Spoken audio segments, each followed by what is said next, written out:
confusing, and we want to tell, the ruling party wants to tell to this country that the opposition is against women reservation bill. The opposition is not against women reservation bill. Opposition is with the women reservation bill. We are only asking, 2023 we all accepted the women reservation bill. But n number of times I saw the speakers from the other side their idea is only to blame the opposition, to score some brownie points from the people, diverting their attention. Yesterday I was listening to one of the speakers. Irrelevant matter. I don't know where it came from, the bifurcation of Telangana. Why is that he has to get that issue now when it has done years back in this esteemed house? Yesterday he was talking about the bifurcation comparing to India and Pakistan. It has been worse than what Britishers have done, he is saying about the bill passed in this house. So what respect we are giving to this house then? Supported by BJP. And again, 8 members of parliaments have been elected to this house from Telangana. None of them are raising the voice there. When somebody was talking against the organization and formation of Telangana, it is our responsibility to tell either the member is our side or the other side. But why are that everybody is quiet? And why is that one of the minister supporting him that he didn't do anything wrong? So I want to tell to this house that any bill which will be passed has to be discussed appropriately. Not take the relevance unnecessarily. Yes, our Chief Minister Sri Revanth Reddy ji has given an hybrid model. Yes, his suggestions, talking about logical thinking is not important here. First of all, taking the suggestions and trying to discuss here is very important. He said that pro rata, if at all it is giving 50%, why it should be 50% pro rata? They can take 50% from this, 50% from the performance of the state, GSDP. It is not that Telangana is going to benefit with that. It is a request and it is a suggestion to the House. Instead of taking only one way what you are talking, take the other way. What's wrong in that? Unnecessarily, one of the members from Karnataka yesterday was talking about everything because he wants to score some brownies from his leadership. That is fine with us. But not to blame leaders just because he wants to score some brownies. He was talking about Revanth Reddy ji's model. He was talking about the formation of Telangana. And I request, sir, through your chair, the words what he has spoken about Telangana should be removed from the records, and he should apologize for the state of Telangana, because that is not the right thing what he has done. It is not, sir, listen to me, sir. I had to say now, sir. From your party. Still there are so many speakers. No problem, sir. You have given me time. I am very thankful to you. I know there is no time for me, but your greatness has given time to me. I need to tell what is the facts here. So I don't have to talk much about the bill because it has already been discussed by n number of speakers about the bill, and I only want the opposition not to confuse the people of this country. Try to implement the bill which was done in 2023. We are okay with everything, but not the delimitation, not the extension of seats, which is their political agenda. Thank you very much, sir. Sri Neeraj Maurya ji. Sri Neeraj Maurya.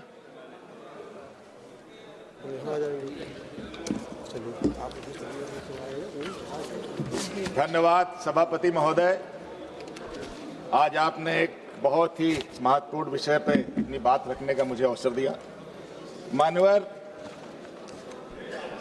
131वां संविधान संशोधन लाने की आवश्यकता क्यों पड़ी, जबकि नारी शक्ति वंदन विधेयक अभी 2023 सितंबर में ही हमारी दोनों संसदों ने पास किया, सर्वसम्मत से पास किया। अब जैसा पास किया था वैसा लागू करने में भाई क्या दिक्कत आ रही है? आज मतलब अगर सीटें बढ़ रही हैं तो आपको दिक्कत है? जी मान्यवर, गलत हो रहा है, हमें दिक्कत है। और जिस तरह से 23 में पास किया, आज फिर लेके संशोधन आ गए। मुझे तो भोजपुरी का एक गाना याद आ रहा है कि छिन छिन बदले तोहार मिजाज रजऊ। मान्यवर, यह संशोधन लाना ही था तो ओबीसी को भी शामिल कर लेते, तो नीक परिणाम आई ना। कल माननीय प्रधानमंत्री जी ने सदन में कहा कि देश की जनता ने उनको दायित्व दिया है कि हम सबको साथ लेके चलें। उत्तर प्रदेश के अंदर पिछड़ी जात के, चाहे यादव हो, पटेल हो, शाक्य हो, मौर्य हो, अगर इसमें से कुछ लोग कथावाचक बन गए तो उनको अपमानित किया जा रहा है। मान्यवर, क्या वो इस समाज के नहीं है? सब उनका दायित्व तो नहीं है? मान्यवर, हम सब लोग देश की मातृशक्ति को संसद में देखना चाहते हैं।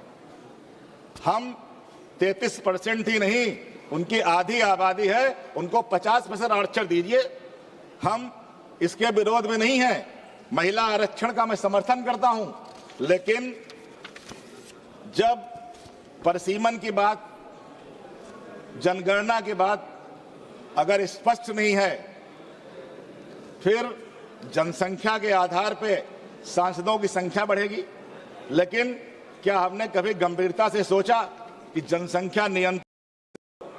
और मुझे बहुत ही खुशी हो रही है कि जो सत्ता पक्ष के हमारे सांसद है, चाहे वो महिला हो या पुरुष हो, इस तरीके से महिला के हित में बात कर रहे हैं कि जैसा लग रहा है कि महिलाओं के हितैषी सारे एक तरफ बैठे हुए हैं और इधर सब विरोध में बैठे हुए हैं।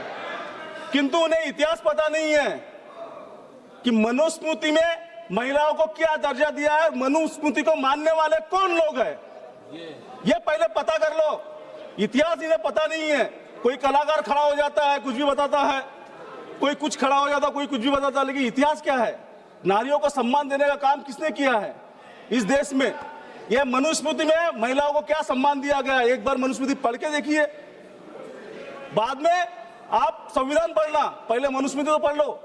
इस संविधान ने महिलाओं को जो अधिकार दिया हमारे डॉक्टर बाबा साहब आम्बेडकर ने और देश के पहले पंतप्रधान जवाहरलाल नेहरू जी ने 1952 में महिलाओं को पुरुषों के साथ में वोट का अधिकार दिया, जबकि विश्व में महिलाओं को बहुत बाद में वोट का अधिकार मिला है।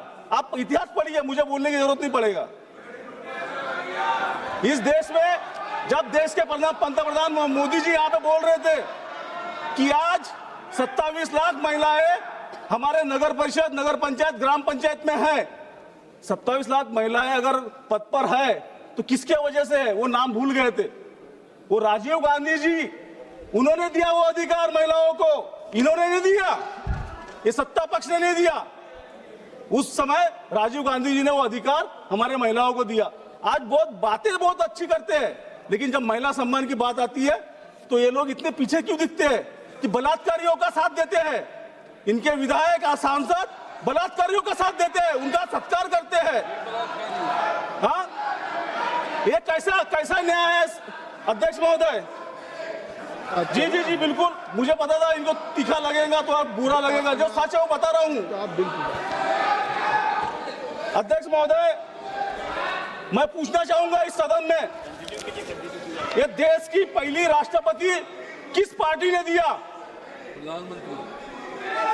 संसद इस में देश को एक मिनट, ये संसद हमारे लिए बहुत बड़ा मंदिर है।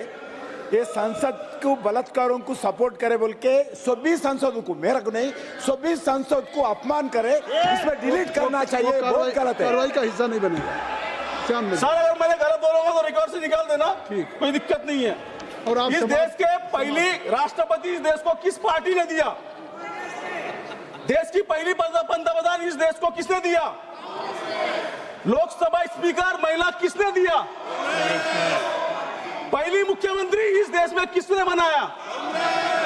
और ये लोग बात करते हैं महिलाओं की। अध्यक्ष महोदय, समाप्त करें। आपको एक मैं खुद का उदाहरण दे रहा हूं आपको कि आज मैं सांसद कर यहाँ पे बोल रहा हूं, इस जगह एक महिला बोली होती, बस 2 मिनट बोलूंगा सर, मुझे पता है मुझे ज्यादा देर मिलने वाला नहीं, क्योंकि तीखे, जब जो तीखा बोलता है उसको ज्यादा समय मिलता नहीं है, लेकिन आपसे अपेक्षा करता हूं न्याय की। इस जगह एक महिला सांसद बोल रही होती, मेरी धर्म पत्नी जिसके साथ अन्याय करने का काम वहां की राज्य सरकार बीजेपी की थी, 2024 में कांग्रेस पार्टी ने रश्मि बरुए को लोकसभा की टिकट दी थी, उसका जाति प्रमाण पत्र, सुनिए सर, एविडेंस है, ये देखो, कोर्ट में हाई कोर्ट तक के गया, सुप्रीम कोर्ट तक गया, state government Bharatiya Janata party हार गई। एक महिला को रोकने का काम पाप करने वाली सरकार ये है सर। सर कंक्लूड करने दीजिए, 1 मिनट में कंक्लूड कर दूंगा, conclude 1 मिनट में। आधा और मिनट। जो भी बातें बोल